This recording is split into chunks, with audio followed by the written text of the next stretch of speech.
Hello everybody. Today I'm on my exploration mission as always, and this Chevy Impala caught my attention for a couple reasons. Well, first of all, it's at a Mazda. I think it's at a Mazda store. Well, it's technically it's in between a Toyota and a Mazda. So both places you don't expect to find this thing. And another reason is because I love this generation. For whatever reason, I don't really like the generation that came in after, but this generation, kind of like the Aero looking, that I do love. So let's take a look. It is locked. I really was hoping for it to be unlocked, but it's okay. You know, that's the beauty of my show, is that I don't need to make a schedule. I don't need to worry about whether or not it's locked. Don't even need permission. So just filming. And you know, as I'm saying that, it just started raining. So the one thing that I can't really handle, although I can, but prefer not. So it was probably, you know, rain or snow or something like that, because it starts getting in the camera. All right, well, let's take a look. It's a little drizzle for now. So first of all, I like the look. I do love the blackout headlights. I wonder if this was stock, or this was maybe something that somebody put on afterwards. Not sure, to be honest with you. I don't remember how these things look. It's been a while. I love these center caps, and it looks like corrosion is starting to settle in. And yes, of course. Wow, there's a big hole right there. And it looks like the door is sagging too. Look at this. It actually starts to meet. The two pieces of metal are starting to meet up. So not having a good day. Yeah, look, there's a piece of insulation or something that fell. And you got this plasticky bit here. Ooh. Looks like another hole is about to form right there. I don't want to touch it, because chances are it's gonna cave in if I touch it. So yeah, oh, the bubbling stuff. Do love the Impala badge for sure, and I also love this back badge too. It's also unique. So they did similar thing of that era for the Malibu, had a different type of setup, and now this Impala does. I always love the back of this generation of Impala with its circular tail lights and the backup lights. Very nice. Oh, and it does look, so it's Napleton, so it's a Mazda of Libertyville. Okay, so it does belong to a Mazda. So maybe it's an employee's car, or maybe it's somebody who traded it in, possibly for a new Mazda too. All right, let's take a look on this side here. I also like the size. Like the size, it's smaller than before, but it's still, you know, it's still big enough and comfortable enough. Obviously not as comfortable as that, but comfy enough. Look at this. Yeah, the bad corrosion, but it's probably for most cars of that era. Bubble, everything right there. Oh, look, Spider-Man. So there's that.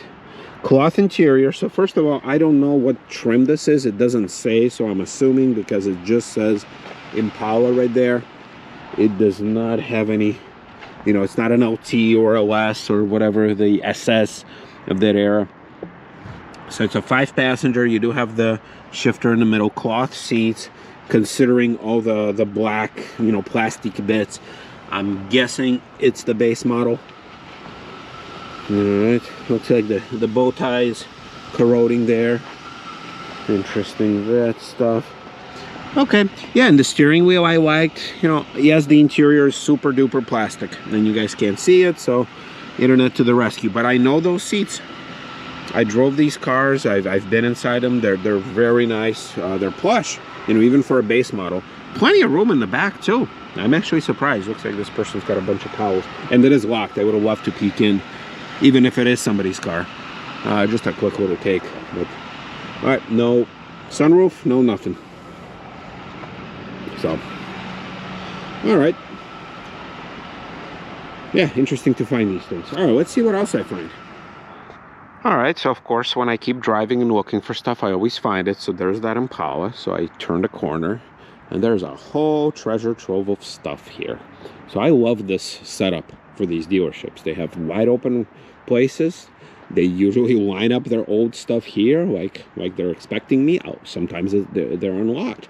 So, all right, so let's walk this path. So we have this Acadia, which Yeah, but the one thing is, something, you know, a lot of times they are locked, but it's okay. So 2010 Acadia, kind of like it, but not super exciting. This, on the other hand, this is super exciting for me. So you guys are probably tired of hearing me talk about my 2010 Lacrosse, and this one is 2010 Lacrosse. But the one thing, I've never seen this before on this style of a car. A top like this, right? So cloth top, or sometimes, what is it called? A Vogue top. Look at this. Wow. I mean, I obviously want to respect, you know, the car and the dealership and everything, but oh my God. I thought that by 2010, this has kind of ran its course. I mean, I understand that in 2010, technically there were still town cars around. They're still being sold at least. But for a new style car, you know, 2010 Lacrosse, which I had a black one. This one is not in my favorite color, with some discoloration on the headlights. But you do have fog lights, you have, you know, everything. And these chromey wheels right there. And I think it's unlocked, so we will definitely go inside there. So who did this? Who took a freshly redesigned vehicle and decided that this is the best way to do it? And look, they've done a good job, because these cars, a lot of them did come with this type of sunroof. Let's see, what trim is this? It's a Buick Lacrosse CXS. Wow, okay, so this is a fully loaded. So that was the trim that I had, yep. And somebody decided that we're going to make this freshly redesigned car very old school, and we're going to put all this extra stuff, which looks like it was probably a pain in the ass to do, because look, you got all these cuts, all these fake rivets. I mean, they were nice enough to put the little Buick badges, which I know weren't for this car, because by that era they were going all silver, tri-shield, so they probably took these badges from another Buick. But look, they had to cut out for the antenna, for this sunroof. So yeah, that must have been whoever, you know, whoever was the first owner who paid for this option. Must have paid quite a lot. And look at this. Yep, you have a sun shield there. Somebody left.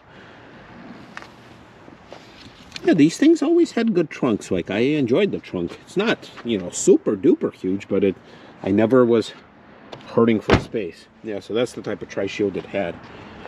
All right, well, let's check it out. Looks like it's got some of the guards here. Oh yeah. Okay, so this is a CXS.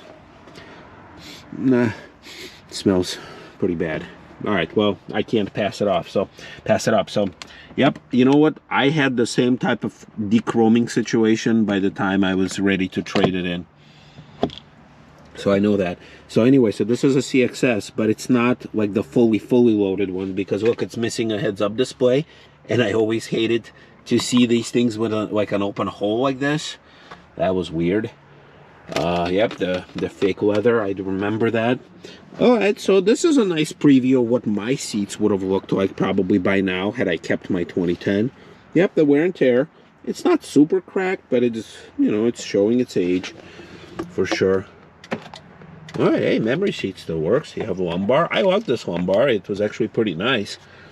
And the memory seat looked good, although it looks like there's a lot more space here for other buttons.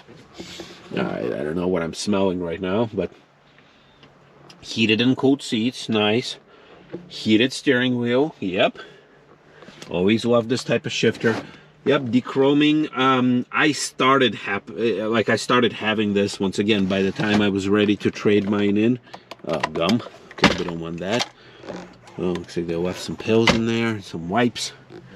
All right, love the wood. You know, I love the fact that in 2010, as back then as a new car, you could still have this. Looks like some stuff is coming off too. So yeah, I mean, it's interesting to see. Like I said, I've never seen this before with this type of top.